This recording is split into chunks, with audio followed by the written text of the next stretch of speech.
আদ্দিন হাসপাতাল বন্ধ, চরম অনিশ্চয়তায় ৩৫০ বিদেশি মুসলিম শিক্ষার্থী, যাদের অধিকাংশই এসেছেন ভারতের কাশ্মীর থেকে।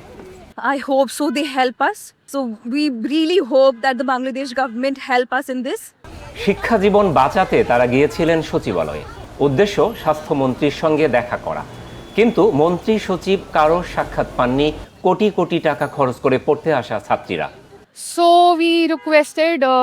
we asked to talk with the health secretary today, but unfortunately আমি ওনার সাথে কথা বলতে পারি নাই। but আমি ওখানে application জমা দিছি, তো hopefully they will take action and consider our situation. Kashmir ছাড়াও নেপাল, মালদ্বীপ, ভুটান থেকে আসা এসব ছাত্রীদের জীবন বিপন্ন হতে বসেছে স্বাস্থ্যমন্ত্রীর জেদের কারণে।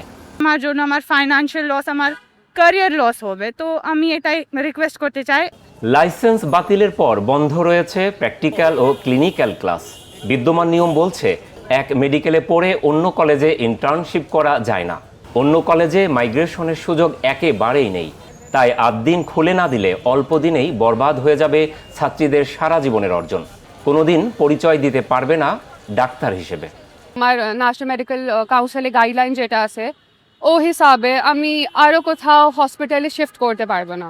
আমাকে একটাই হসপিটালে, আমার পেরেন্ট হসপিটাল কমপ্লিট করতে হবে।